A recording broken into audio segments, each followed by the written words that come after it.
Minerals, and Director of Nguina Tanzania Limited. I'm based in Perth, Western Australia, and I have a very long history of doing business in Tanzania. It is with great honour that I speak before you today on behalf of the Board of Directors of Evolution Energy Minerals and sign the Framework Agreement and Shareholders Agreement and the accompanying documentation for the Chilalo Graphite Project. We welcome the Government of Tanzania as a founding shareholder and joint venture partner in the newly formed Kudu Graphite Limited. This new partnership embraces the Tanzanian mining legislation and regulations and delivers to the people of Tanzania through the government's free carried interest, a significant shareholding in Kudu Graphite Limited, the holder of the mining licence, and direct participation in the Chilalo Graphite Project. Not only does today mark the dawn of a new mine, but also the start of a new partnership characterised by openness and transparency. At Evolution, we pride ourselves on this, listening and working together for the benefit of all of our stakeholders, including the people of the Ruangwa district and the people of the Tanzanian nation. We also understand the grievances of the past, and we plan to deliver a brighter future, one in which we can all share and prosper. We believe the agreements that we sign today reflect our partnership as we build to operate Chilalo together. Our joint venture must be focused on the success of this partnership to build a long-life mine and sustainable opportunities for all. To this end, the Tanzanian people will be represented on the Board of Directors of Kudu Graphite Limited and will have direct input into the company. The Government of Tanzania and Evolution, through Kudu Graphite Limited, will be working towards the common goal of delivering Tanzania's first large-scale graphite mine. By working together, the project is anticipated to produce an average of over 55,000 tonnes of graphite every year for 17 years. The project is expected to generate hundreds of jobs directly and thousands more indirectly. And if graphite prices continue at around today's prices, it will deliver many millions of dollars of taxes and royalties annually to the government and the people of Tanzania. We are confident that today is just the start for Chilalo and that further exploration will result in expansions in production and extensions to the mine life. To make all this happen, Evolution will be making a significant investment in the development of the Chilalo mine and the associated processing plant at Chilalo. We have overseen the development of Chilalo since its first drill hole in July 2014, almost 9 years ago. Significant investment has been made since then in the exploration and development of the project, culminating in the recent Relocation Action Plan and the updated definitive feasibility study. Combined with the signing of the Framework Agreement and the Shareholders Agreement today, the milestones have been met to pursue project financing, which will then be followed by construction and ultimately graphite production. In summary, much work has been done by Evolution, but much more still remains to be done to build this major new graphite mine. Evolution is a company that has been reliant on investment from global equity markets to develop the Chilalo Graphite Project to date. We would like to recognise and applaud the approach of Your Excellency's government in setting up the Special Presidential Government Negotiating Team to listen to the queries and concerns of mining investors. Signing these agreements today sends a very powerful message to the global mining investment community. It says, "Karibu sana, Tanzania is open for business." This ceremony is a pivotal milestone, and it's one that we should all be very proud of. But we should note that Evolution and the other companies here today remain dependent on third-party banks and investors for funding to construct these new mines. We should expect that banks and investors will continue to have additional issues that require clarification moving forward, and if and when our financing process uncovers such issues, we look forward to working with the government under this new partnership structure in a transparent way moving forward. The development of a new mine is not easy. It requires collaboration among many groups, including the Government of Tanzania, local communities and governments, international and local banks and investors, and the employees and contractors working on the ground to build the Chilalo mine. We have never wavered in our belief in Chilalo and our belief in Tanzania, and we're as committed as we've ever been to working with these many and varied groups to deliver a mine in which we can all be extremely proud. In closing, we would like to express our sincerest thanks to Your Excellency, the Government of Tanzania, members of the Special Presidential Government Negotiating Team, the Regional Commissioner for Mtwara, the District Commissioner for Ruangwa, all stakeholders, and above all else, the people of Tanzania for allowing us this opportunity. Asante sana.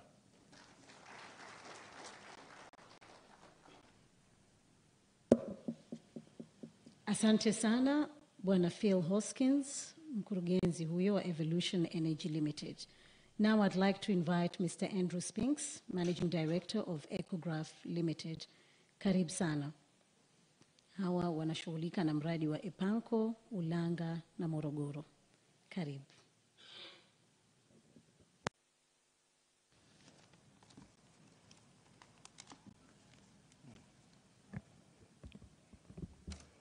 Good afternoon, Your Excellency, the President of the United Republic of Tanzania, Vice President, Prime Minister, Minister of Minerals, Ministers, Regional and District Commissioners, Special Dignitaries, Foreign Embassy representatives, and our leaders from the Epanko community.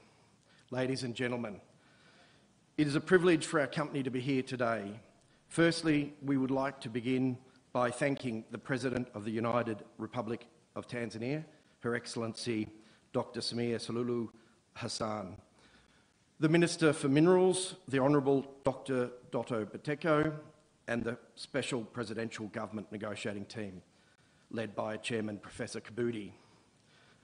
We'd also like to thank our team, Ecograph team, and our shareholders, Azurite Management Consultancy, and our global partners, which include Germany's ThyssenKrupp, Japan's Sojitz Corporation, and Korea's POSCO Corporation, for their continued support to see the Epanko project into development. What a great day. It's so pleasing to be signing the framework agreement for Epanko, which is located in the Ulanga district, Morogoro region. Thank you, Madam President, and your government to sign the framework agreement here today. We look forward to working with your government under this new partnership development.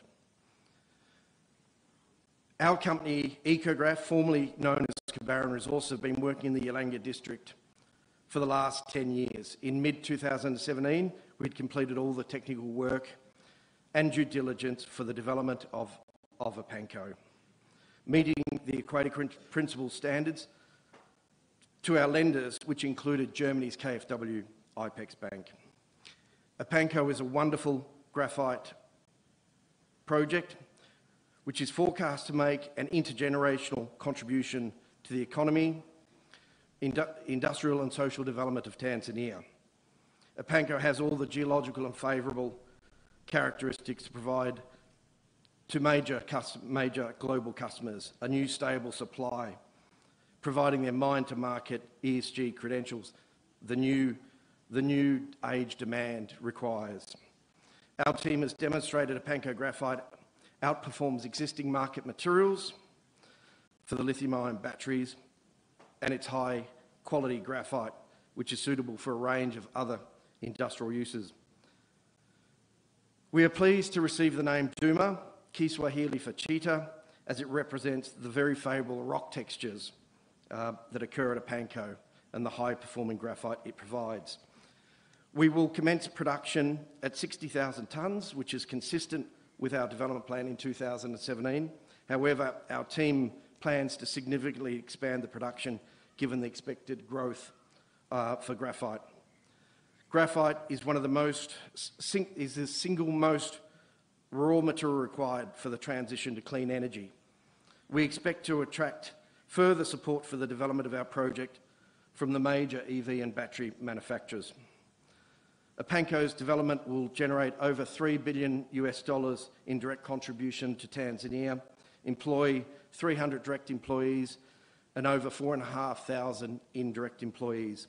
The production of graphite will also lead to other industries being developed in Tanzania.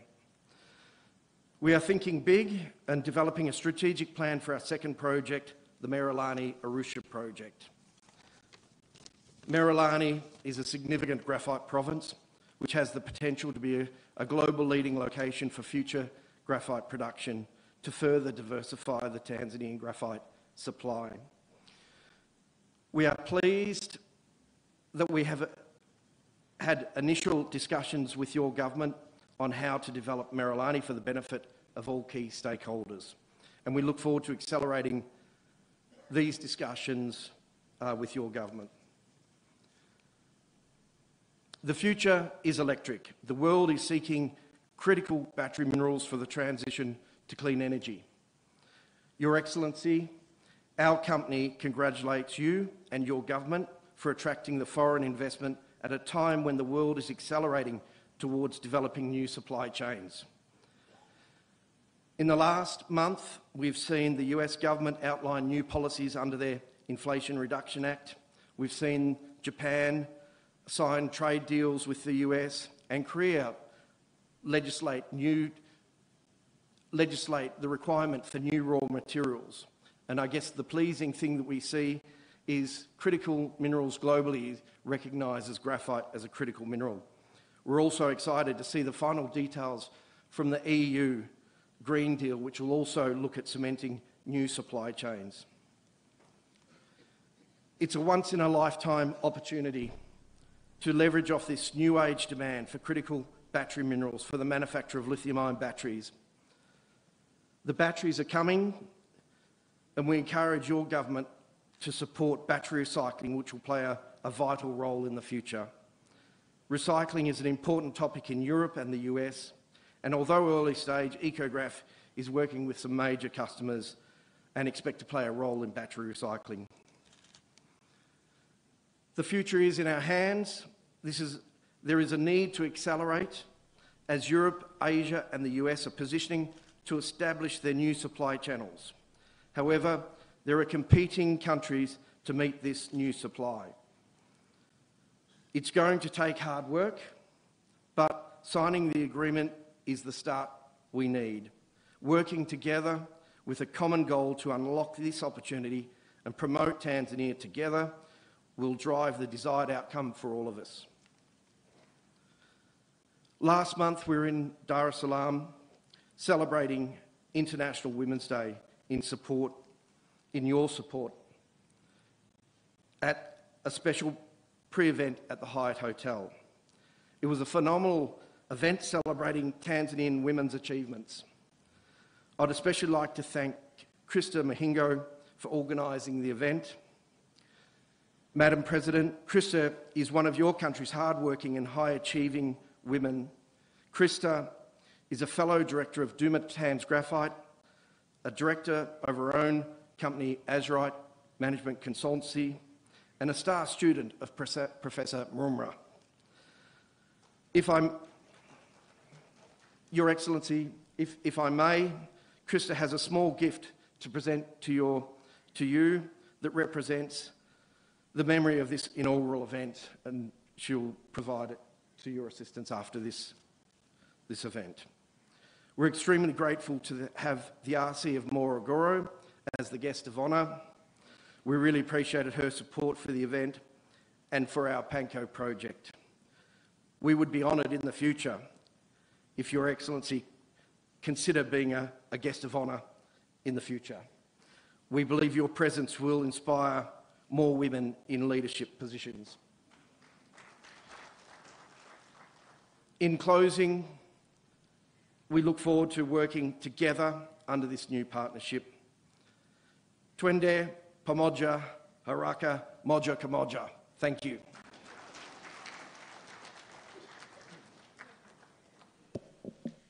Asante sana, Bwana Andrew Spinks, mkurugenzi wa Ecograph Limited. And now I'd like to invite Mr. Russell Scrimshaw, the chairman of Peak Rare Earths Limited. Karibu sana.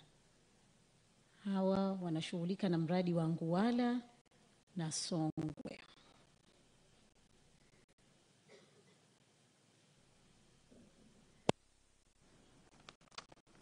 Asante.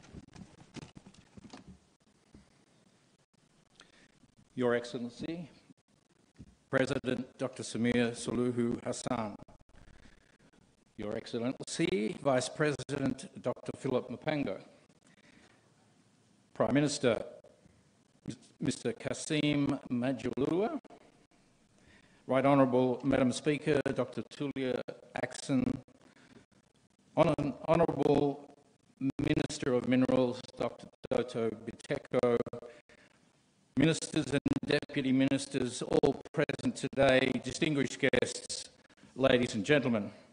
I am Dr. Russell Scrimshaw. I am Executive Chairman of Peak Rare Earths, and I'm greatly honoured to be representing the Ngualla community today. This has been a long journey for us all, but there is a longer one in front of us that we can all travel together. Our company, Peak, is a totally Tanzanian-focused company with outstanding Tanzanian board representation, an excellent local management team, a Tanzanian head office in Dodoma, and a track record of supporting our local Ngualla community, and the commitment to progressing opportunities for your country, for your mining sector and its people.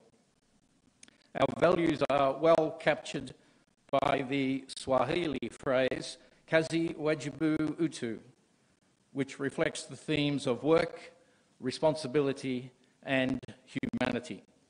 The signing today of the Ngualla Framework Agreement marks a major milestone for us all here today, but especially Peak Rare Earths, and for the government and the people of Tanzania, but most especially the Ngualla community and the Songwe region.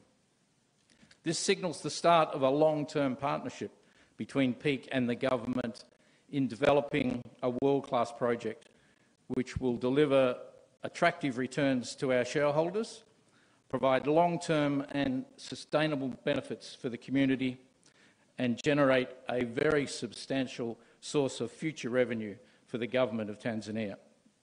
And most importantly, our project will help address climate change, which I know is a theme here in the room today, and you'll find out very soon that rare earths has a significant role to play in that. We are delighted to be joint shareholders with the government of Tanzania in Mamba Minerals Corporation and Mamba Refinery Corporation, and partners together in the world-class Ngualla Rare Earths project. The project is located near the Ngualla village in the Songwe region. It's approximately 200 kilometres from Mbeya. Community initiatives undertaken by Peak to date that are consistent with our Kazi Wajibu Utu values include the construction of classrooms, teachers' houses, the funding of medical clinics, the construction of clean water bores, and the sponsoring of sporting and cultural events in the community. One of our most important initiatives has been the reconstruction of a 46-kilometre road between Ngualla and Kininga villages. This has significantly already improved people's lives in the Ngualla community, and it's enabled journeys from the village of Ngualla to the district headquarters to be reduced from 11 hours to 3 hours, and the journey from Ngualla to Mbeya from 2 days to 8 hours. And patients now are able to access emergency transport to the district hospital. We have regular bus services from Ngualla to Makwajuni and Mbeya City, and farmers in Ngualla are now being able to sell their maize at much higher prices. And of course, your government, Madam President, the Tanzanian government is starting preparations on connecting the Ngualla village to the national power grid. So the development of the project will position Tanzania as one of the largest producers outside of China of rare earths in the world. For those of you who don't know, rare earths are critical minerals that are deployed in today's generation of electric vehicles, wind turbines, and many other technologies. They are indeed a critical mineral, and your country is blessed with good deposits of rare earths.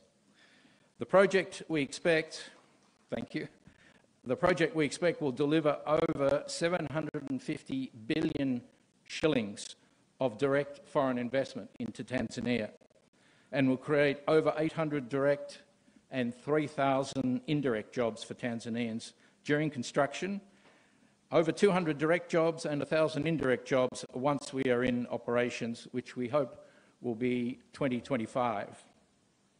It will also provide the government of Tanzania with a substantial source of revenue over the life of the project in the form of corporate and indirect taxes, royalties and dividends. During the life of the project, we are expected to generate, get this, over 11.7 trillion shillings of revenue for the government of Tanzania. This investment will also support increased employment opportunities for the local community and continued investment in critical infrastructure, schools, roads, medical facilities, and other important development projects. So in closing, on behalf of Peak Rare Earths, I would like to extend our warm appreciation and sincere gratitude to Your Excellency, President Samia Suluhu Hassan, and the government that you lead for your ongoing and strong support for the Nagwala project.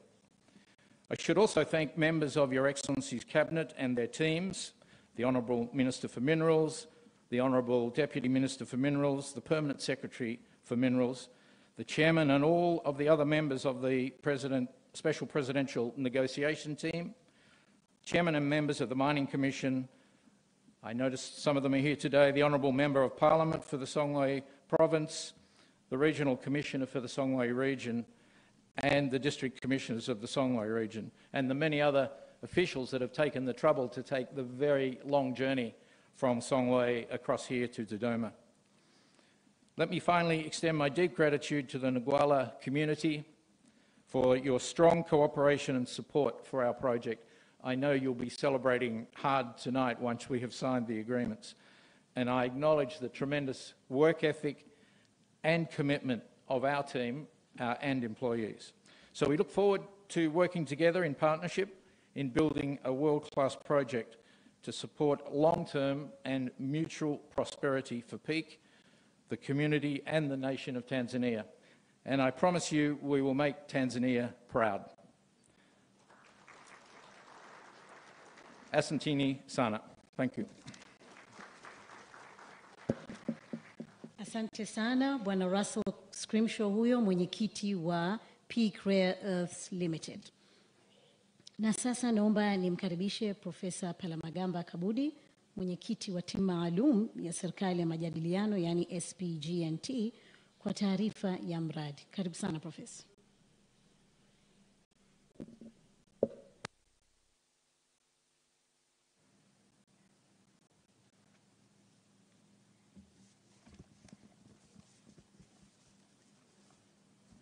Mheshimiwa Dr. Samia Suluhu Hassan, Rais wa Jamhuri ya Muungano wa Tanzania. Mheshimiwa Dr. Philip Isdor Mpango, Makamu wa Rais wa Jamhuri ya Muungano wa Tanzania. Mheshimiwa Kassim Majaliwa, Waziri Mkuu wa Jamhuri ya Muungano wa Tanzania. Mheshimiwa Dr. Tulia Ackson Mwansasu, Spika wa Bunge la Jamhuri ya Muungano wa Tanzania. Mheshimiwa Dr. Moses Mpogole Kusiluka, Katibu Mkuu Kiongozi. Mheshimiwa Doto Mashaka Biteko, Waziri wa Madini. Waheshimiwa mawaziri na manaibu waziri. Mheshimiwa Judge Dr. Eliezer Mbuki Feleshi, Mwanasheria Mkuu wa Serikali. Mheshimiwa Danstan Kitandula, Mwenyekiti wa Kamati ya Kudumu ya Nishati na Madini, na waheshimiwa wabunge, waheshimiwa makatibu wakuu na manaibu wa katibu wakuu, Mheshimiwa Rosemary Senyemule, Mkuu wa Mkoa wa Dodoma, Mheshimiwa Zainab Telak, Mkuu wa Mkoa wa Lindi, Mheshimiwa Fatma Abubakar Mwasa, Mkuu wa Mkoa wa Morogoro, na Mheshimiwa Dr. Francis Michael, Mkuu wa Mkoa wa Songwe. Waheshimiwa wakuu wa wilaya wote mliopo, wawakilishi wa kampuni ya Peak Rare Earths Limited, wawakilishi wa kampuni ya Ecograph Limited, wawakilishi wa kampuni ya Evolution Energy Minerals Limited, viongozi wote mliopo, ndugu wananchi, mabibi na mabwana. Jamhuri ya Muungano wa Tanzania. Mheshimiwa Rais, kwa heshima nichukue fursa hii kwanza kumshukuru Mwenyezi Mungu rahimu kwa kuturuzuku uhai na kutujalia kukutana leo katika hafla hii ya utiaji saini wa mikataba baina ya serikali ya Tanzania na makampuni ya uchimbaji. Na tunafanya hii, Mheshimiwa Rais, kwa wema mkubwa wa Mwenyezi Mungu rahimu katika fungu hili la mwisho la kuwekwa huru na moto wa Jahannam. Mheshimiwa Rais, nikushukuru sana kwamba leo tunatia saini mkataba na makampuni matatu ya madini muhimu na madini ya kimkakati, na yako makampuni mengine 4 ambayo mazungumzo yamefika hatua ya juu. Inshallah, Mwenyezi Mungu akipenda, sherehe kama hii itafanyika tena. Kama walivyosema wawakilishi wote wa makampuni ambayo leo tunatia saini nao, Mwenyezi Mungu amekuwa mwema sana kwa Tanzania, kutupa madini yenye thamani kubwa na adimu. Na leo wakati dunia inapambana na hali ya mabadiliko ya hewa na tabia nchi, madini haya ya Tanzania ambako binadamu wa kwanza Mungu aliwaweka, leo tena itaisaidia kuiokoa dunia ili iwe salama zaidi. Leo Mheshimiwa Rais, tunatia saini mikataba na makampuni yafuatayo. Kwanza, kampuni ya Peak Rare Earth Limited ya Perth, Australia, kuhusu uendeshaji wa mradi wa uchimbaji wa madini ya rare earth elements Wangwala, wilayani Songwe, mkoa wa Songwe, kupitia kampuni 2 za ubia ambazo tumekwisha ziunda. Kampuni ya Mamba Minerals Corporation itakayojihusisha na uchimbaji wa madini, na kampuni ya Mamba Refinery Corporation itakayojihusisha na uchenjuaji wa madini hayo. Na Mheshimiwa Rais, katika kampuni zote hizo 2, serikali ya Jamhuri ya Muungano wa Tanzania ina asilimia 16 ya hisa katika kampuni hizo isiyofifishwa, yani non-dilutable free carried interest. Sababu ziko za aina 2, dilutable na non-dilutable. Sisi ya kwetu ni non-dilutable, na ndio nchi pekee ya Afrika tumefanikiwa kuingiza katika mikataba yetu aina hii ya hisa. Wenzetu hawakufanikiwa. Gharama za uwekezaji wa awali, Mheshimiwa Rais, katika mradi huu ni dola za Marekani milioni 439. Na katika maoteo ya mwanzo tuliofanya ni kwamba mradi huu utakuwa uko Ruangwa, Lindi, utakuwa miaka 18. Na gharama za uwekezaji zitakuwa jumla ya, kama nilivyosema, dola za Marekani milioni 439. Tunatarajia thamani ya mauzo ghafi ya madini haya ya kinywe itakuwa ni dola za Kimarekani bilioni 1 milioni 860. Na kwa mgawanyo tuliouweka katika mizania, mwekezaji na mbia wetu yeye atapata dola milioni 389 ambayo ni sawasawa na asilimia 47, na serikali ya Jamhuri ya Muungano wa Tanzania itapata dola milioni 437 ambayo ni sawasawa na asilimia 53. Kwa hiyo katika hii sisi mapato yetu ya faida za kiuchumi yatakuwa asilimia 53, wao watakuwa asilimia 57.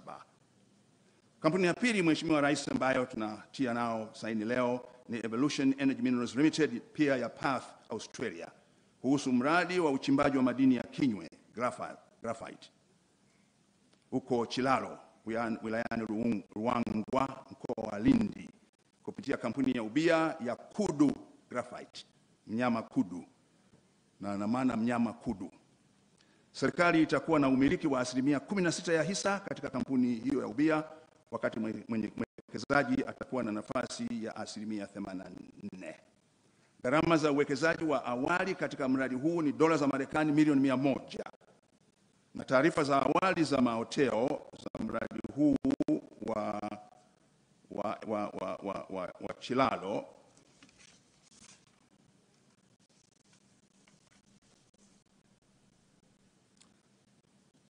Mheshimiwa Rais, uniwe radhi kuchanganya karatasi kidogo, na wenyewe tutapata asilimia 51, wao watapata asilimia 41. Mradi wa tatu ambao tutatia saini leo ni na kampuni ya Ecograph, pia ya Perth, Australia, kuhusu uendelezaji wa mradi wa uchimbaji wa madini ya kinywe wa Epanco uliopo Mahenge, wilayani Ulanga, mkoa wa Morogoro, kupitia kampuni ya ubia ambayo imekwisha undwa ya Duma, yani Chita kwa Kiingereza, Trans Graphite Limited. Serikali itakuwa tena na aina ile ya 16% ya hisa zisizofifishwa, na kampuni itakuwa na uwezo wa kumiliki 84%.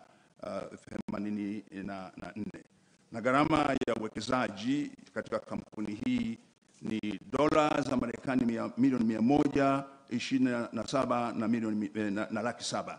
Na katika kampuni hii wao watapata 49% ya mgawanyo, sisi tutapata 51%. Kwa tunaposema 50-50 haina maana ni 50 kamili, inaweza kuwa 51 na au chini hapo, na mtakavyoona kwa upande wa sisi imezidi 50%. Tuwashukuru wenzetu kwa kulielewa hilo wakati tunafanya mizania. Mikataba itakayosainiwa leo baina ya serikali na kampuni hizo ni ya aina 3. Wa kwanza ni mkataba wa makubaliano ya msingi, yani framework agreement, kuhusiana na umiliki wa mgawanyo wa faida za kiuchumi, yani economic benefit sharing, ambazo nimezieleza. Mkataba wa pili ni mkataba wa wanahisa, yani shareholders agreement, ya kampuni ya ubia nilizozitaja awali. Na mkataba wa tatu ambao umekwisha sainiwa tayari kwa sababu tumekwisha uundia kampuni kule Blela ni katiba za kampuni, yani memorandum and articles of association za kampuni hizo za ubia. Na pia tutakuwa na rasimu ya joint financial model ambayo kila mara itafanyiwa marekebisho kulingana na hali. Yako mambo machache tu ambayo ningependa nieleze ya maudhui ya mikataba. La kwanza ni kiwango cha hisa maalum za serikali zisizopungua thamani, yani non-dilutable free carried interest, kuwa 16%, na 16% ni ya chini, ina maana inaweza kwenda zaidi ikapanda, na kinachoweza kuongezeka hadi kufikia 50%. Lakini pili, utaratibu wa serikali kupata hisa zaidi katika miradi hii kutokana na kugundulika kwa madini mengine katika maeneo ya miradi au uwekezaji utakaofanywa na serikali katika ujenzi wa miundombinu kwenye maeneo ya miradi.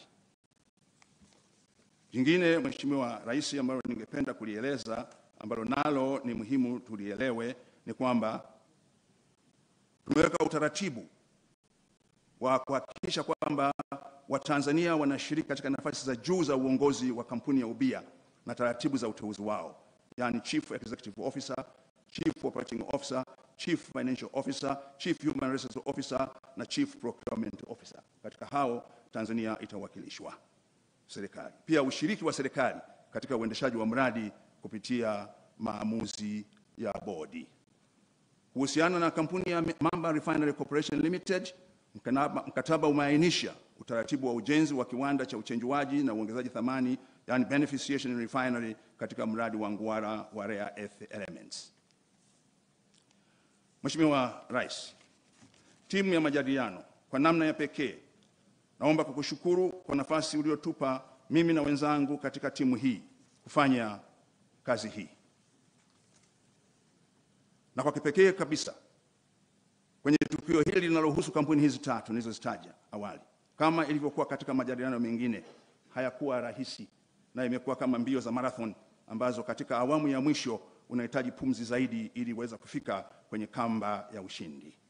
Niwashukuru sana wenzangu kwa moyo wenu wa kushirikiana pamoja na wizara, pamoja na msajili wa hazina, pamoja na tume ya madini kufanikisha haya tuliyofikia. Mheshimiwa Rais, kwa heshima kabisa naomba kuwashukuru wafuatao kwa unyenyekevu mkubwa ambao tumekuwa pamoja nao katika timu ya majadiliano. Kwanza kabisa kwa umri, Profesa Nehemia Osoro. Anafuata Profesa Abdulkarim Hamisi Mruma.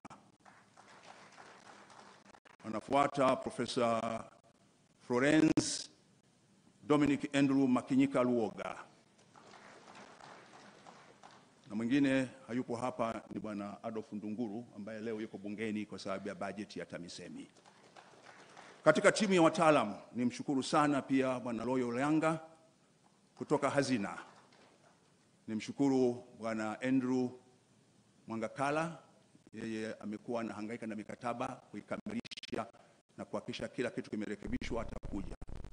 Nimshukuru Bwana Masandeko Makini, mtaalamu wa mifumo. Nimshukuru pia Bwana Kasimiri Sumba Kyuki. katibu wa tume wa kamati yetu.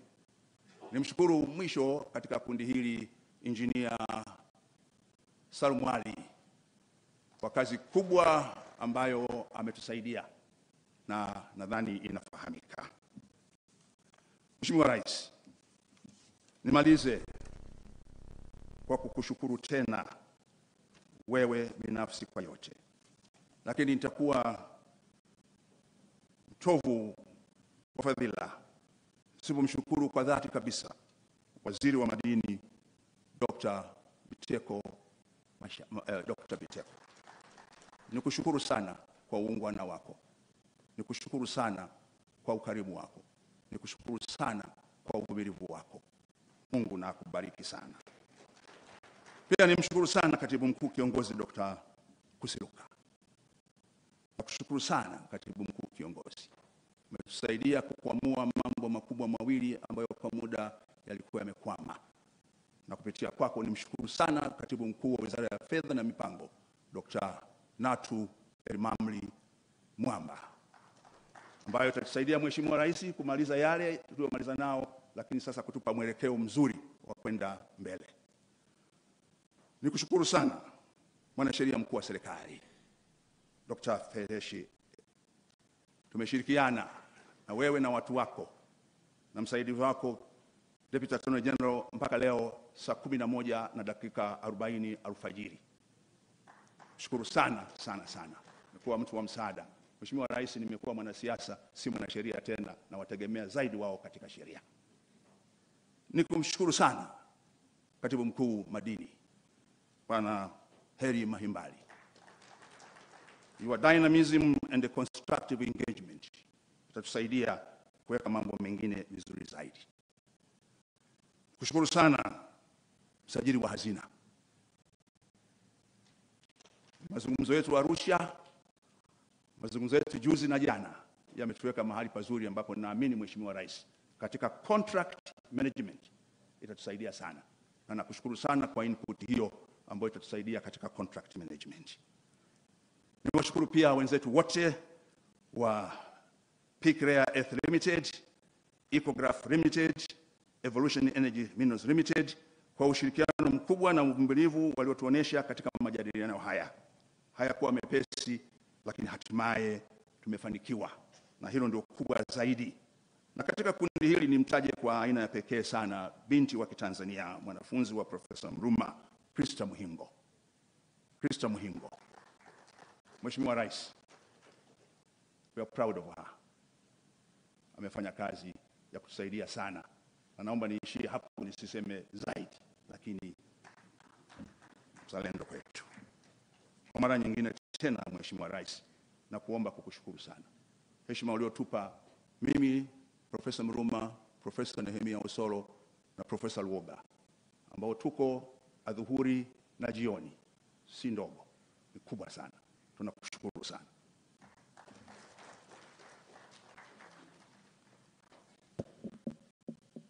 Asante sana Profesa Palamagamba Kabudi, ambaye ndiye mwenyekiti wa timu maalum ya serikali ya majadiliano. Na sasa tumefika ule wakati mwafaka kabla ya kumsikia Mheshimiwa Rais wa utiaji saini makubaliano hayo baina ya serikali na makampuni ya uchimbaji madini ambayo profesa ameeleza vizuri. Kwa hiyo tutaanza na kampuni ya kwanza, Ecograph Limited, ambapo itawakilishwa na Andrew Spinks na Krista Mhingo. Mkataba wa kwanza ni kutoka Ecograph Limited, ambapo upande wa wawekezaji ni Bwana Andrew Spinks na Krista Mhingo, na upande wa serikali ambao watakuwepo na kushuhudia pia ni Waziri wa Madini Mheshimiwa Dr. Biteko, Mwanasheria Mkuu wa Serikali Jaji Elieza Feleshi, Msajili wa Hazina Bwana Nehemia Mchechu na Wakili Mkuu wa Serikali, ndio ambao watashuhudia pia pamoja na Mheshimiwa Rais. Ecograph Limited, we're starting with Ecograph Limited and signing in.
ni ya aina mbili. Wa kwanza ulikuwa framework, makubaliano hayo, na huu sasa ni wa shareholder.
Shukran sana.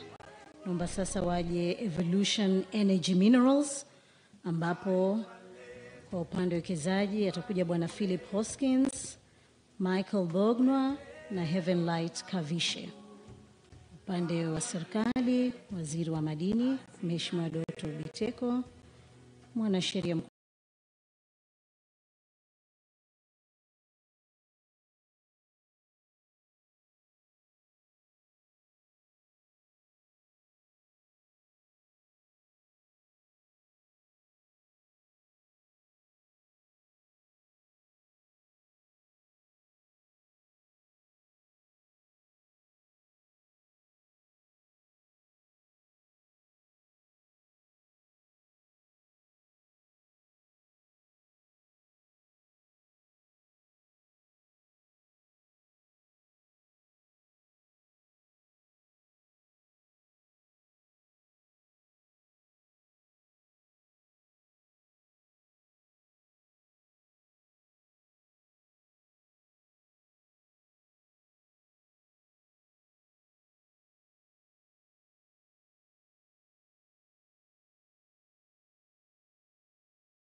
Utiaji saini unaoendelea sasa ni kampuni ya Evolution Energy Minerals, ambao pia mkataba wa msingi ndio unaosainiwa sasa hivi, alafu utakuja kusainiwa makubaliano ya wanahisa, yani shareholders agreement.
Mkataba wa msingi unaendelea kusainiwa hapo wa Evolution Energy Minerals.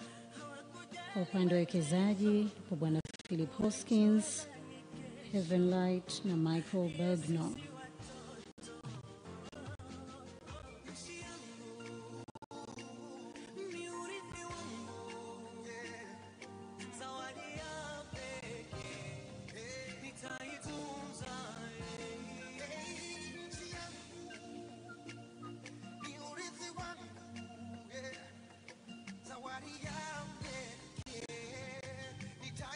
Naomba sasa msajili wa hazina naye.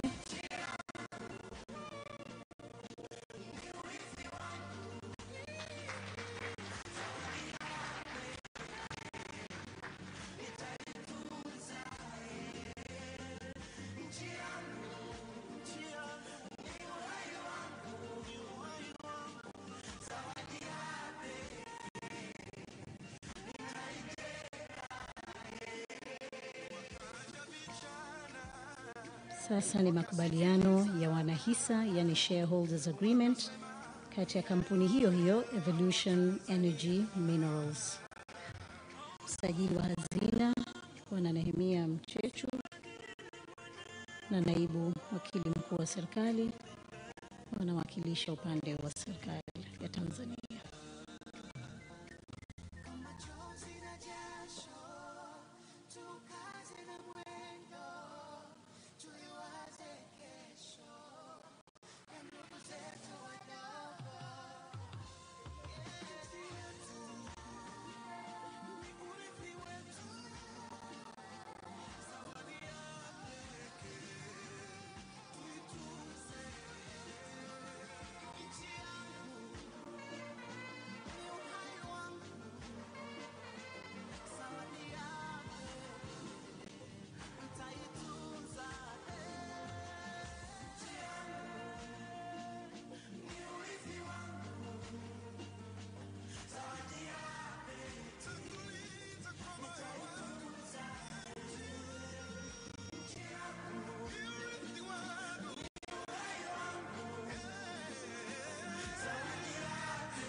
Utiaji saini unaendelea wa makubaliano ya wanahisa, yani shareholders agreement, kati ya Evolution Energy Minerals na serikali ya Tanzania, ambapo mradi huo utakuwa Chilalo, Ruangwa na Lindi.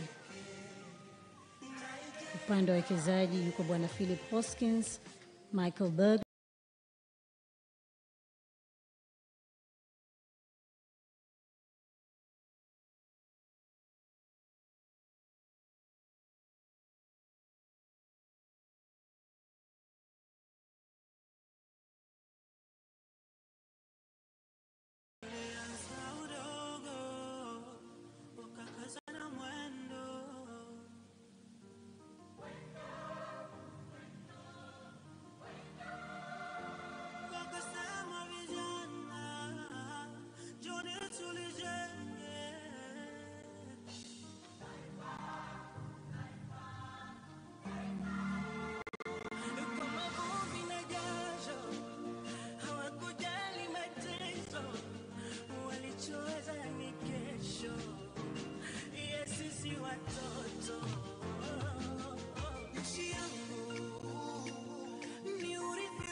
wakasema hello hello Tanzania.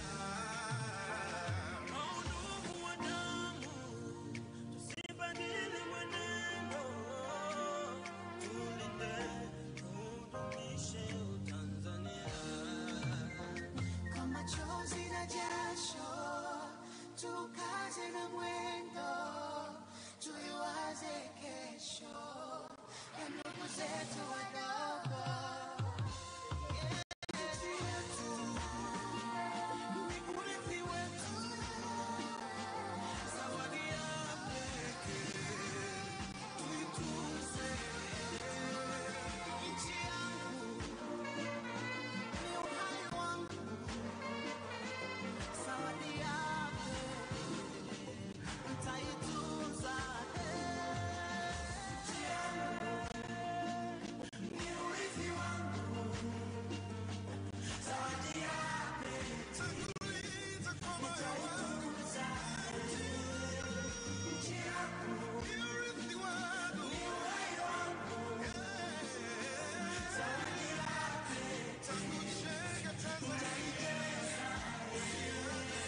Asante sana.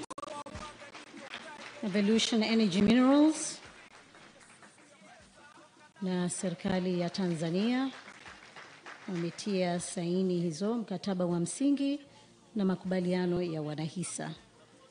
Sasa ningependa kuwakaribisha Peak Rare Earth na PRNG ya Uingereza. Hizi nyingine zilizopita ni za Australia na Peak Rare Earth ni ya Australia pamoja na PRNG ya Uingereza. ambayo itawakilishwa na Russell Scrimshaw, Baden Davis na Ismail Diwani. Na kwa upande wa serikali ya Tanzania, Waziri wa Madini Mheshimiwa Doto Biteko na Mwanasheria Mkuu wa Serikali Jaji Elieza Feleshi.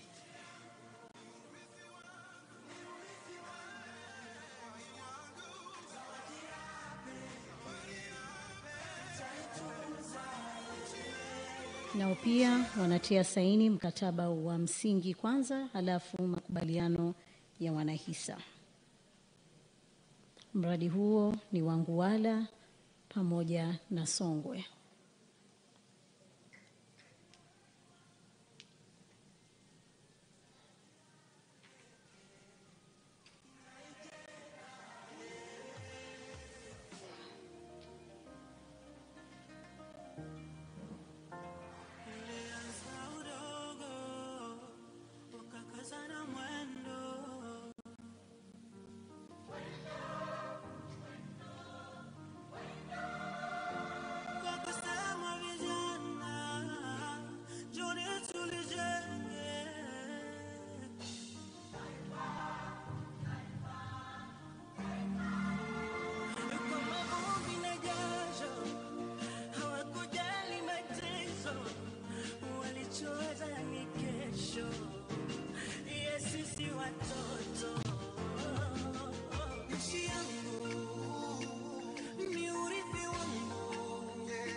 Wakasema hello hello Tanzania,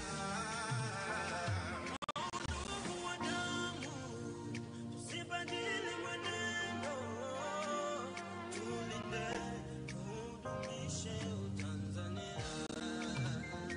Kama chozi na jasho, tukaze na mwendo, tuiwaze kesho ya ndugu zetu wadogo.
Utiaji wa saini wa Peak Rare Earth na PRNG ya Uingereza, wakati Peak Rare Earth ni Australia.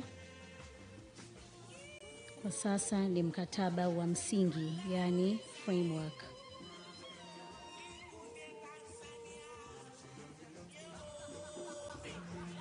Na Peak Rare Earth Limited itakuwa na mradi wa Nguwala na Songwe.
wakasema hello hello Tanzania.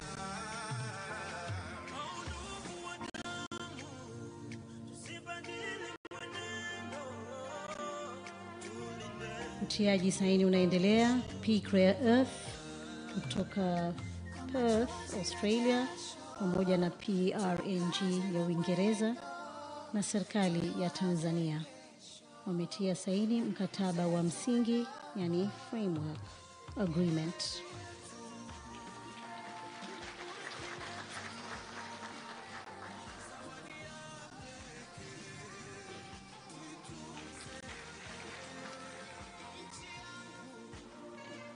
Shukran sana. Naomba msajili wa hazina Bwana Nehemia Mchechu, naye katika kampuni hiyo hiyo ya Peak Rare Earth na PRNG ya Uingereza wanatia saini ya makubaliano ya wanahisa na kampuni hiyo ya Peak Rare Earths Limited, ambapo mradi ni wa Nguala pamoja na Songwe. Upande wa Tanzania, mbali na msajili wa hazina Bwana Nehemia Mchechu, pia yupo mwakilishi wa wakili mkuu wa serikali ya Tanzania.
Kinachoendelea ni utiaji saini wa makubaliano ya wanahisa, yani shareholders agreement, kati ya kampuni ya Peak Rare Earths Limited na serikali ya Tanzania.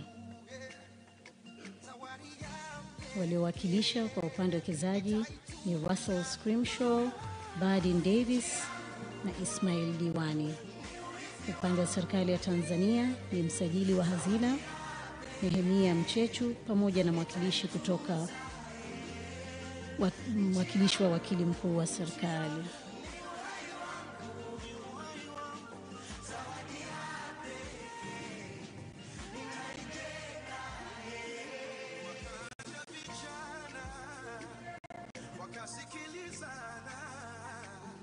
Wakasema hello hello Tanzania.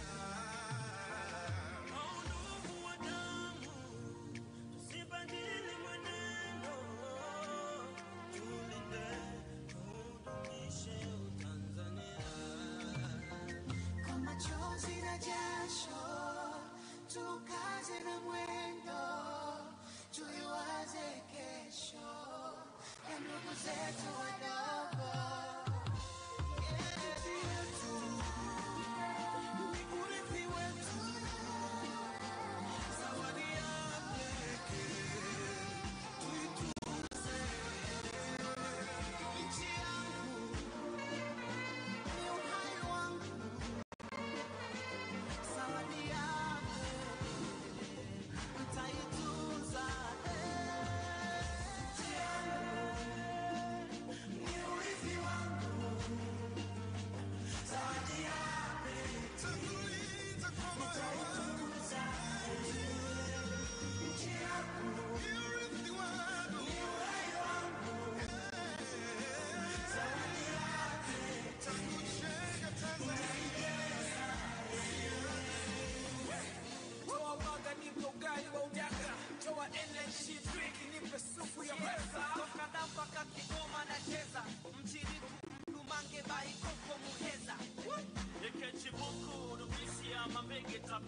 Shukran sana.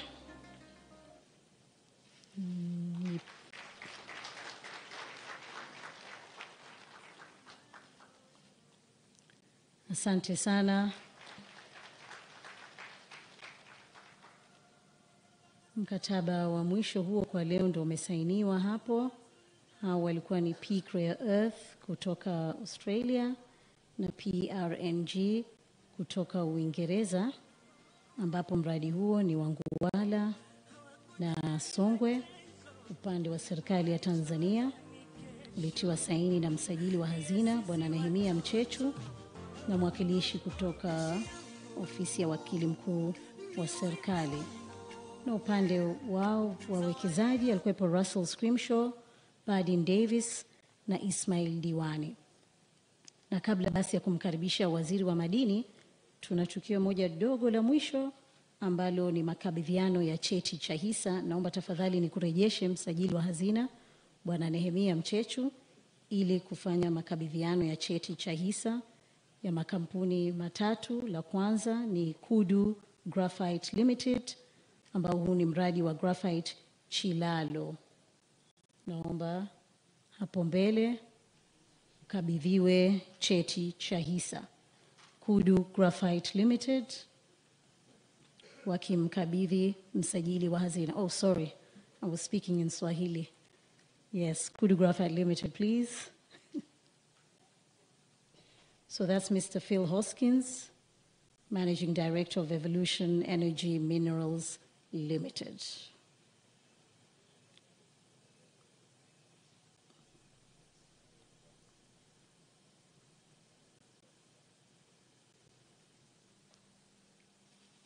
Makabidhiano rasmi.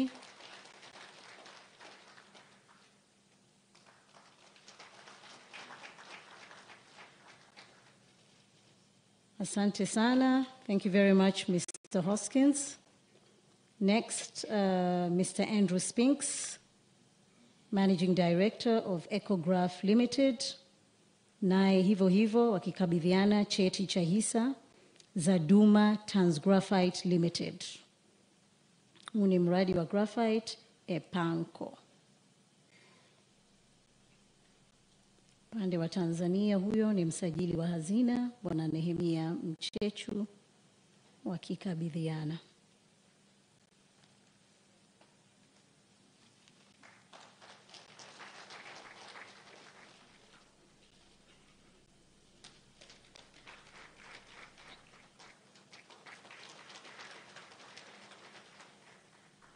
Thank you very much, Mr. Spinks. Last but not least, Mr. Russell Scrimshaw, Chairman of Peak Rare Earth Limited. Na vile vile, Bwana Nehemia ulikimbia. Naomba urudi tafadhali, hii ndio ya mwisho. Ukikabidhiwa vyeti vya hisa vya Mamba Minerals Corporation na Mamba Refining Corporation. Huo ni mradi wa kule Nguala.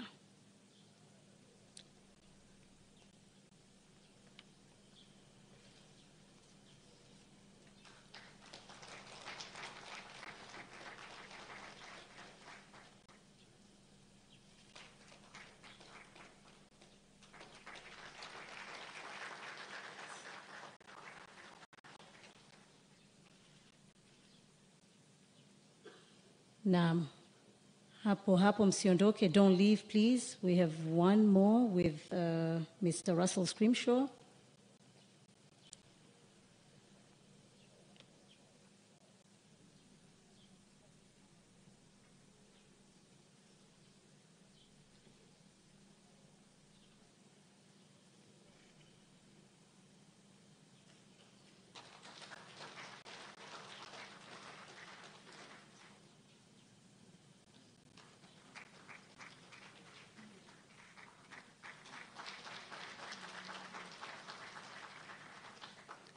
Thank you very much.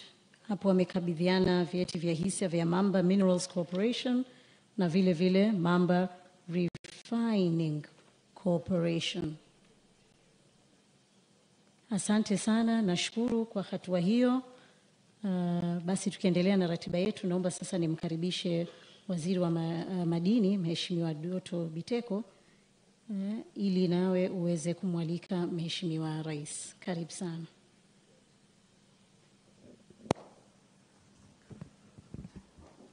Mheshimiwa Dr. Samia Suluhu Hassan, Rais wa Jamhuri ya Muungano wa Tanzania, Mheshimiwa Dr. Isdori Mpango, Makamu wa Rais wa Jamhuri ya Muungano wa Tanzania, Mheshimiwa Kassim Majaliwa, Waziri Mkuu wa Jamhuri ya Muungano wa Tanzania, Mheshimiwa Dr. Tulia Ackson, Spika wa Bunge la Jamhuri ya Muungano wa Tanzania, waheshimiwa mawaziri wote mlioko pamoja nasi kiongozwa na Mheshimiwa Waziri wa Katiba na Sheria, Mheshimiwa Dr. Moses Kusiluka, Katibu Mkuu Kiongozi, Mheshimiwa Mkuu wa Mkoa wa Dodoma, Mheshimiwa Rosemary Senyamure, pamoja na waheshimiwa wakuu wa mikoa kutoka mikoa tuliowaalika, Mheshimiwa Dastan Luka Kitandula, mwenyekiti wa kamati ya kudumu ya Bunge ya Nishati na Madini, pamoja na waheshimiwa wabunge wote mliojumuika pamoja nasi leo, Mheshimiwa Profesa Paramagamba Kabudi, mwenyekiti wa kamati maalum ya Rais ya majadiliano, viongozi wote kutoka maeneo mbalimbali mlio pamoja nasi hapa, wakuu wa vyombo vya ulinzi na usalama, Katibu Mkuu Wizara ya Madini, pamoja na waheshimiwa makatibu wakuu wote mlio pamoja nasi, viongozi wa chama kutoka kwenye mikoa tuliowaalika. Mheshimiwa Rais, kwa sababu ya muda naomba niseme tu itifaki imezingatiwa. Mheshimiwa Rais, awali ya yote napenda kuchukua nafasi hii kumshukuru Mwenyezi Mungu kwa kutujalia afya njema kujumuika pamoja nawe katika hafla hii ya utiaji saini wa makubaliano ya ubia wa kampuni zilizotajwa. Kwa namna ya pekee naomba niwashukuru sana wale wote tuliowaalika kujumuika pamoja nasi kwa kuacha muda wao na kuja kujumuika pamoja nasi, tunawashukuruni sana. Mheshimiwa Rais, tunaomba tukushukuru sana wewe binafsi kwa namna ambavyo umeendelea kuilea sekta ya madini. Sekta hii hatua inazopiga haipigi kimuujiza, ni kwa sababu ya maelekezo yako unayoendelea kutupa katika sekta ya madini. Miradi hii iliyosainiwa leo ni kielelezo tosha kwamba umeamua kwa dhati kuisimamia sekta ya madini. Ndio maana Mheshimiwa Rais, hatushangai namba zinapojitetea zenyewe. Ukuaji wa sekta ya madini kwenye mchango wa pato la taifa kwa kipindi kifupi umeongezeka sana. Wakati wa mwezi Julai mpaka Septemba mwaka wa jana, sekta ya madini imeshachangia 9.7%. Tumebakiza 0.3% ili kufikia lengo ambalo Mheshimiwa Rais limewekwa kwenye malengo ya taifa. Sekta hii Mheshimiwa Rais umeilea, imeendelea kuwa tegemeo kubwa kwenye mauzo ya bidhaa nje ya nchi na kutuletea fedha za kigeni hapa nchini. Miradi hii yote ambayo leo Mheshimiwa Rais umeshuhudia ikisainiwa italeta mtaji kutoka nje ya nchi jumla ya dola za Kimarekani milioni 667. Hii ni miradi mikubwa na jambo la maana sana Mheshimiwa Rais, wakati dunia inahangaika kutafuta madini ya mkakati. Miradi yote tuliyosaini leo hapa ni madini ya mradi ya kimkakati ambayo dunia inahitaji. Mheshimiwa Rais, manufaa ya miradi hii yameshaelezwa, na mimi nisingependa kuchukua muda mrefu sana kuzungumza mambo ambayo yameshasemwa hapa. Nimalizie moja tu Mheshimiwa Rais kabla sijakukaribisha.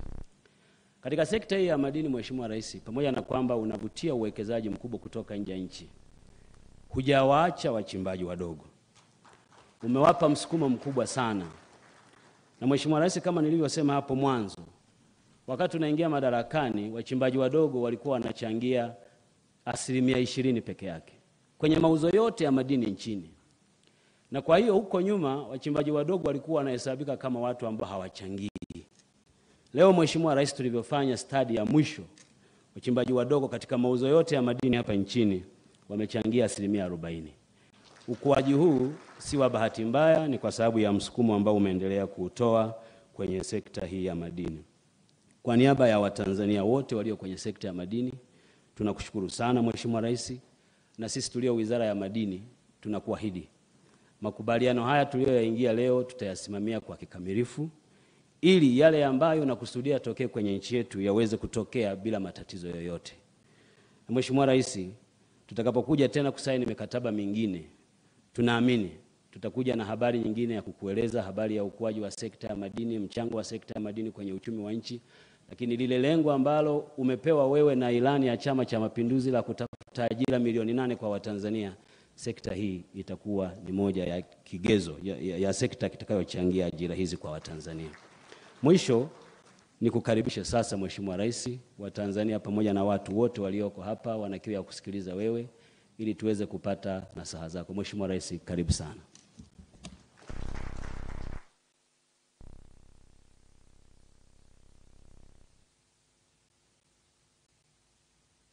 Naomba tukae.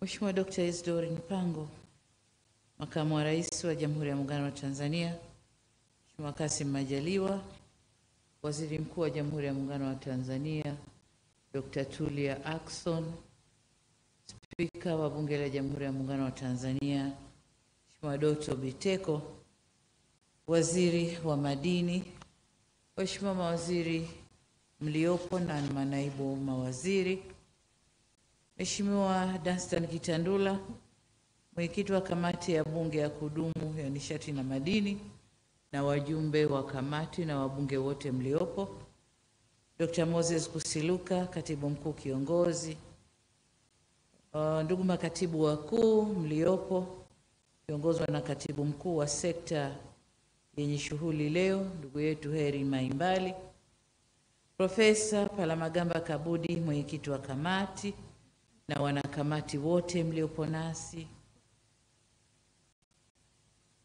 Mheshimiwa Rosemary Senyamule, Mkuu wa Mkoa wa Dodoma, na wakuu wa mikoa mliopo kutoka Morogoro, Lindi na Songwe, Mheshimiwa Luke Williams, Balozi wa Australia nchini Tanzania, nadhani uko pamoja nasi. Nitambue pia uwepo wa kampuni zilizosaini 3 leo, Bwana Andrew Spinks, mtendaji mkuu wa kampuni ya Ecograph Limited, Bwana Philip Hoskins, mkurugenzi mkuu wa kampuni ya Evolution Energy Limited, na Dr. Russell Scrimshaw, chairman wa Picrea Earth Limited.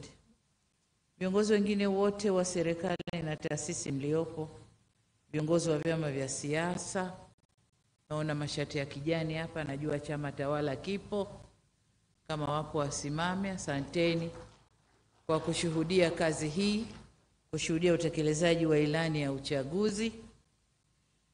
Lakini pia nitambue uwepo wa ndugu zetu wanahabari, mabibi na mabwana. Jamhuri ya Muungano wa Tanzania. Ndugu zangu, kwanza nianze kumshukuru Mwenyezi Mungu tuwezesha kujumuika hapa siku hii ya leo katika hafla hii ya utiaji saini makubaliano kati ya serikali na kampuni mlizoziona hapa kwa ajili ya uchimbaji wa madini haya, madini ya adimu duniani.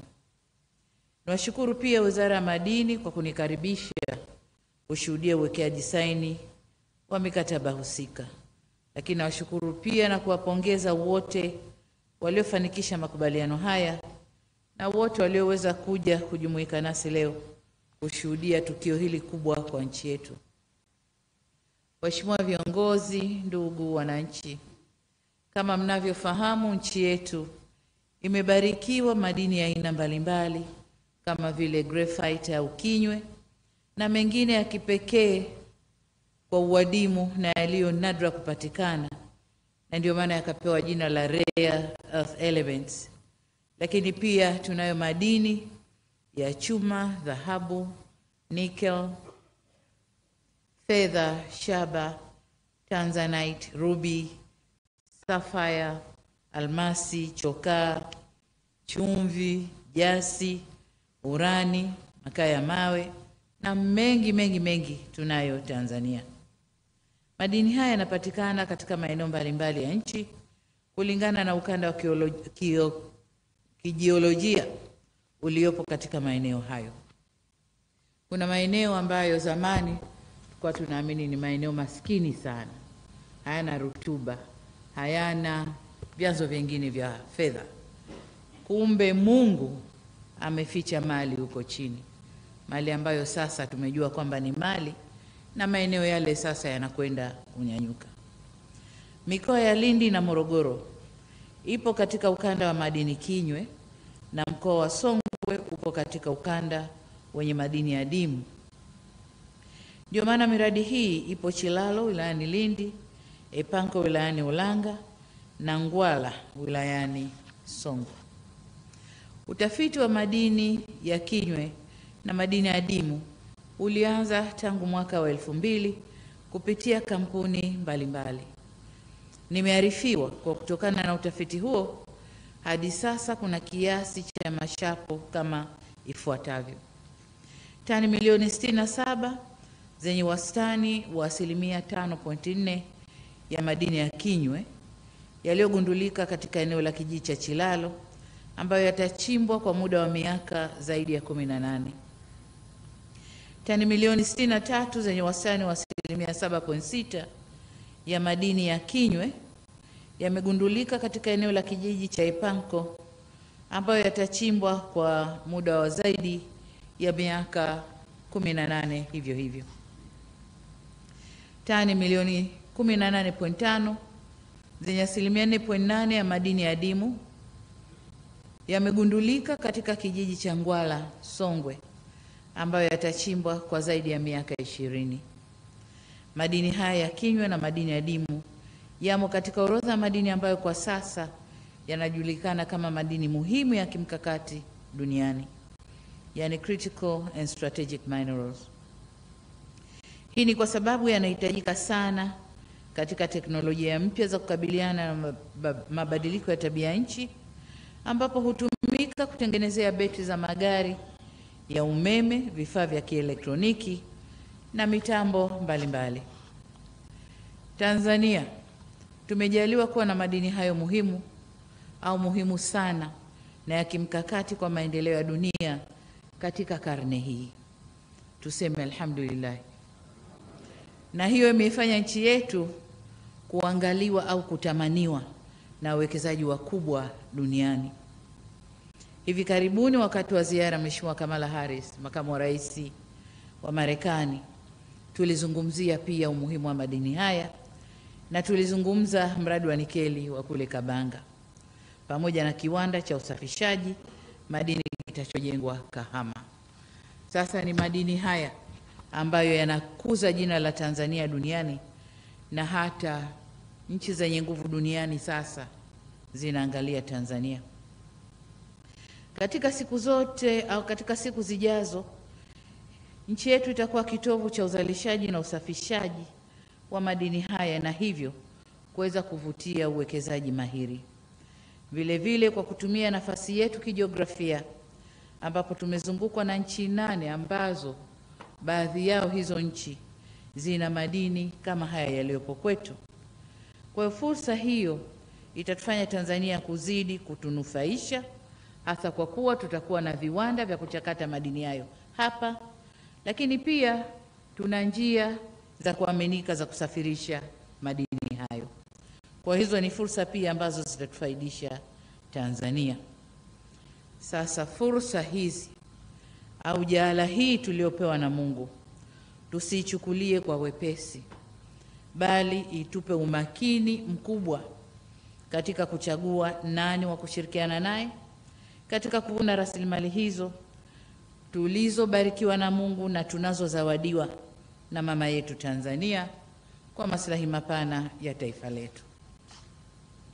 Ndugu wananchi, ili nchi yetu iweze kunufaika vyema na madini niliyoyataja, serikali imeamua kuingia makubaliano na kampuni zenye uwezo wa kuchimba na kuchakata madini hayo hapa nchini ili tuweze kunufaika na kupata faida kutokana na rasilimali hizo tulizojaliwa na Mungu. Tumekuwa tukifanya mazungumzo na wawekezaji na kukubaliana kuunda makampuni ya ubia baina ya serikali na wawekezaji. Katika mfumo huo, mbali na umiliki wa hisa uliowekwa kisheria wa 16%, serikali hunufaika kupitia kodi, tozo, ajira, maendeleo ya miundombinu, ukuaji wa teknolojia, kukuza uwezo wa kitaaluma au utaalamu na urejeshaji wa hisani au huduma kwa jamii. Naona mmesikia mafedha ambayo yametajwa hapa, lakini mafedha yale yaliyotajwa, mambo mengine hapa hayakuchukuliwa, kwa hiyo pia tutakwenda kufaidika nayo. Lakini kubwa zaidi, tutafaidika kwa wananchi wa Tanzania kufanya kazi, mbali wale watakaofanya kazi moja kwa moja, lakini watakaofanya kazi nje, kazi zinazohusiana na migodi hiyo. Sasa kutokana na mtindo huo tuliokubaliana na kuweka sheria za kusimamia hayo, ndio maana tumekuwa na mazungumzo ya muda mrefu na makampuni ya Evolution Energy Minerals Limited, Ecograph Limited na Peak Rare Earth Limited za Australia, na kuunda makampuni ya ubia yajulikanayo kama Kudu Graphite Limited, Duma Tanza Graphite Limited, Mamba Minerals Corporation na Mamba Refinery Corporation. Sasa kukusanyika leo kwetu hapa ni kwa ajili ya kusaini mikataba hiyo ya ushirikiano kama mlivyoona, na kwa bahati nzuri hata certificate za share tayari zilishatoka na tumeshakabidhiana. Natambua haikuwa kazi rahisi kufikia makubaliano haya, hivyo hatuna budi kutoa pongezi maalum na za dhati kwa timu ya majadiliano ikiongozwa na mwenyekiti wao Profesa Palamagamba Kabudi pamoja na maprofesa wenzio waliomo kwenye timu, lakini na secretariat ya timu hii ya majadiliano. Pongezi pia ziende kwa wizara, lakini mwanasheria mkuu wa serikali na chemba yake, lakini pia msajili wa hazina na watu wake. Wamefanya kazi nzuri na nzito kufikia makubaliano haya. Leo tukapata kusaini hapa. Lakini tuwashukuru pia kwa yote ambayo yalifanyika nyuma katika miradi mbalimbali. Ndugu zangu, nataka niwathibitishie kwamba kutokana na juhudi mbalimbali zilizofanywa na zinazochukuliwa na serikali, ukuaji wa sekta ya madini na mchango wake katika pato la taifa umeendelea kuimarika kama waziri alivyosema. Nakumbuka mwaka juzi nilipompa uwaziri wa madini, nilipomrudishia kwa sababu nilimkuta tayari waziri wa madini, nikamwambia katika mipango yetu ya maendeleo sekta ya madini inatakiwa ichangie 10% ya pato la taifa ifikapo 2025. Na kama kweli unataka tuseme Doto ulikuwa waziri wa madini, nataka hiyo target ifike. Lakini furaha yangu na faraja yangu ni kwamba kabla 2025 sekta hii inakaribia kufika 10%. Sasa kwa uwekezaji huu na jitihada tunazozichukua na kilichotokea leo na mijadala ambayo inaendelea, tutakapofika 2025 nina hakika sekta hii itachangia zaidi ya 10%. Kwa hiyo hapa niwapongeze sana waziri na timu yako wizarani na kamisheni zile za madini na wote mnaofanya nao kazi, lakini kama nilivyosema, timu ya majadiliano na wengine wote ambao mnashiriki katika majadiliano hayo. Lakini katika makuaji haya ya sekta hii, kama alivyosema waziri, hatuwezi kuacha kuwapongeza wachimbaji wadogo.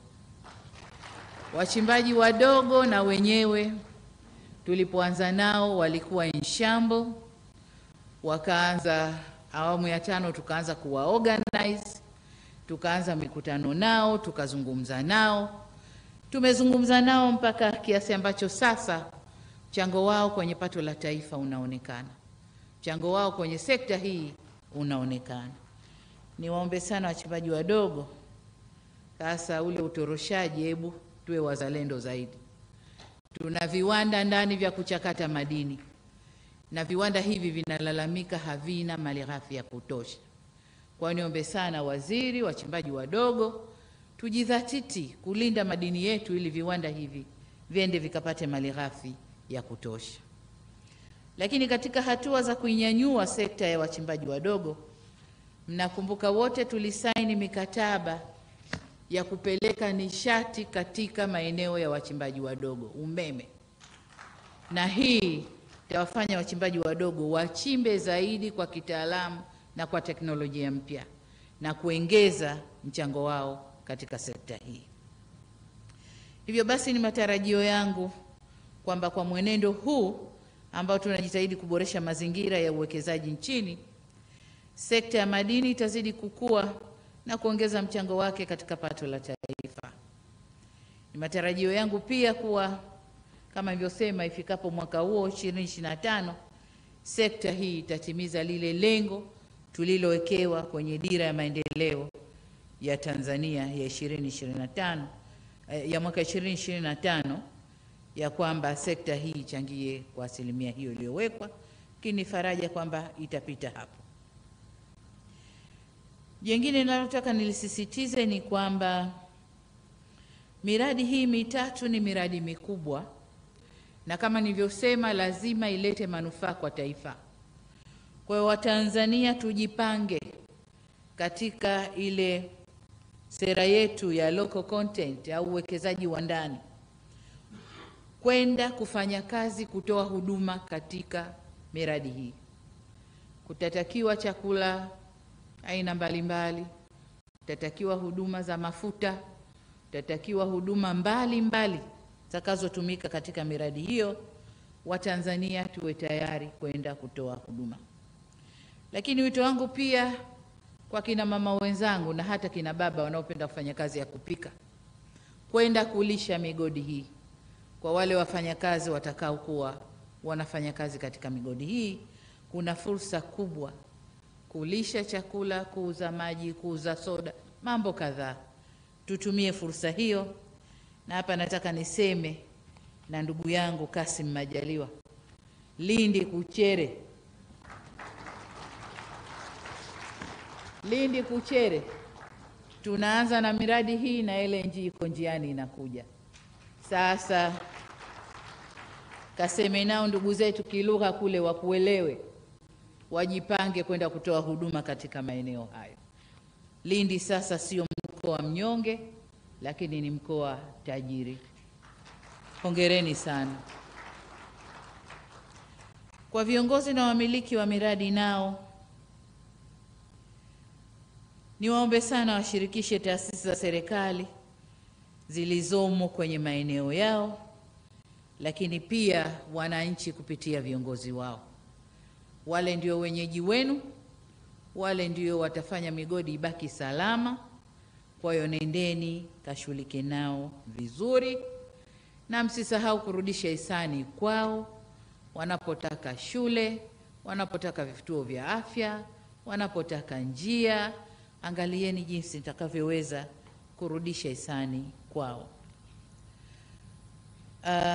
Miradi hii inakwenda kugusa kwa ujumla maisha ya wananchi walioko maeneo hayo.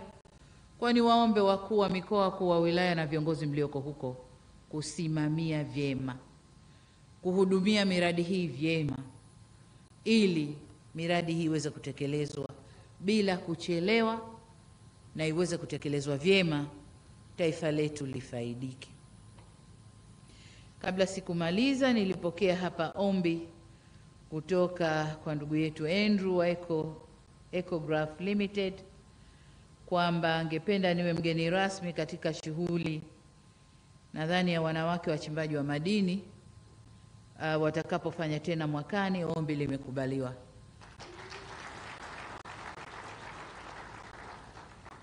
Waheshimiwa viongozi na ndugu wananchi, nimalizie kwa kusema kwamba ni matarajio yetu wa Tanzania kwa utekelezaji wa miradi hii utafanyika kwa haraka ili miradi hii ianze kuchangia mapato ya taifa.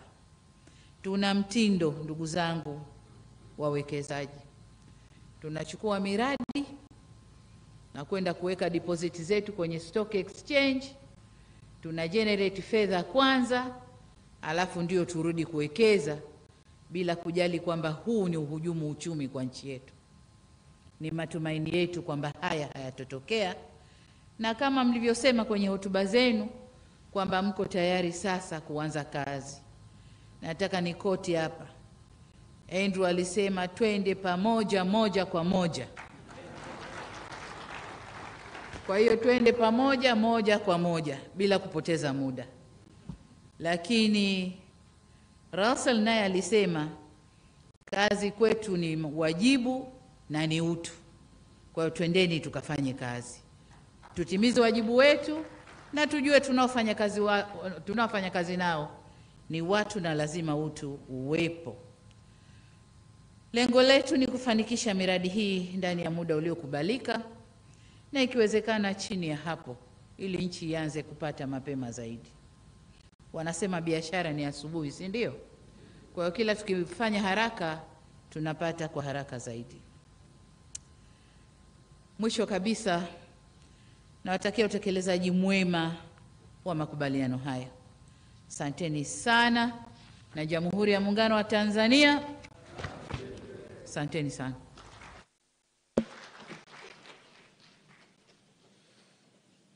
Asanteni sana. Sasa naomba tumruhusu Mheshimiwa Rais kwa majukumu mengine ya taifa. Karibuni sana viongozi wetu mliopo mbalimbali pamoja na wageni waalikwa. Asanteni na karibuni tena.